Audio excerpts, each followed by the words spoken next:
Bismillahirrahmanirrahim. Assalamualaikum warahmatullahi wabarakatuh. Berjumpa lagi pemirsa dengan saya Ari Kurniawan. Ketahuilah, Al-Quran memberi perhatian yang besar terhadap taubat. Banyak ayat-ayat dalam surah-surah Makkiyah atau Madaniyah. Kita akan membaca ayat-ayat itu nantinya insya Allah. Bertaubatlah kepada Allah Subhanahu wa Ta'ala dengan taubat yang semurni-murninya. Di antara perintah yang paling tegas untuk melaksanakan taubat dalam Al-Quran adalah firman Allah Subhanahu wa Ta'ala. Hai orang-orang yang beriman, bertaubatlah kepada Allah dengan taubat yang semurni-murninya. Mudah-mudahan Tuhan kamu akan menghapus kesalahan-kesalahanmu dan memasukkan kamu ke dalam surga yang mengalir di bawahnya sungai-sungai. Pada hari ketika Allah tidak menghinakan Nabi dan orang-orang yang beriman bersama dengan dia, sedang cahaya mereka memancar di hadapan dan di sebelah kanan mereka, sambil mereka mengatakan, "Ya Tuhan kami, sempurnakanlah bagi kami cahaya kami dan ampunilah kami. Sesungguhnya Engkau Maha Kuasa atas segala sesuatu." Quran Surat At-Tahrim ayat ke-8. Ini adalah perintah yang lain dari Allah Subhanahu wa Ta'ala dalam Al-Quran kepada manusia untuk melakukan taubat dengan taubat nasuha, yaitu taubat yang bersih dan benar. Perintah Allah Subhanahu wa Ta'ala dalam Al-Quran itu menunjukkan wajibnya pekerjaan ini, selama tidak ada petunjuk lain yang mengindikasikan pengertian selain itu. Sementara dalam ayat itu tidak ada petunjuk yang lain itu. Oleh karena itu, hendaknya seluruh kaum mukmin berusaha untuk menggapai dua hal atau dua tujuan yang pokok ini, yaitu menghapuskan dosa-dosa masuk ke dalam surga. Seluruh individu muslim amat membutuhkan dua hal ini.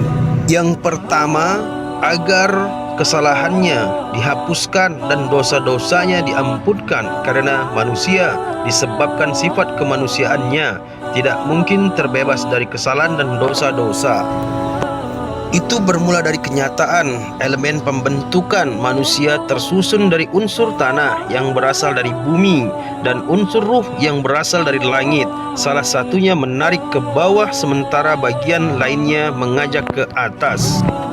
Yang pertama dapat menenggelamkan manusia pada perangai binatang atau lebih buruk lagi, sementara yang lain dapat mengantarkan manusia ke barisan para malaikat atau lebih tinggi lagi. Oleh karena itu, manusia dapat melakukan kesalahan dan membuat dosa.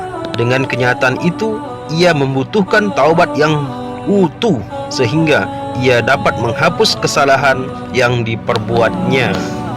Kedua, agar ia dapat masuk surga. Siapa yang tidak mau masuk surga? Pemikiran yang paling berat menghantui manusia adalah akan masuk kemana ia nantinya di akhirat. Ini adalah masalah ujung perjalanan manusia yang paling penting. Apakah ia akan selamat di akhirat atau binasa? Apakah ia akan menang dan bahagia, ataukah ia akan mengalami kebinasan dan penderitaan? Keberhasilan, kemenangan, dan kebahagiaan adalah terdapat dalam surga, sedangkan kebinasaan, kekecewaan, serta penderitaan terdapat dalam neraka. Barang siapa dijauhkan dari neraka dan dimasukkan ke dalam surga, maka sungguh dia telah beruntung. Kehidupan dunia ini tidak lain hanyalah kesenangan yang memperdayakan. Quran Surat Ali Imran ayat 185.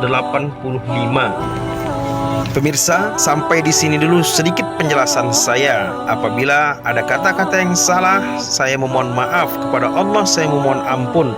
Dan apabila ada ucapan-ucapan saya yang benar, itu datangnya dari Allah Subhanahu wa Ta'ala. Saya sebagai admin Ari Kurniawan mohon pamit. Assalamualaikum warahmatullahi wabarakatuh.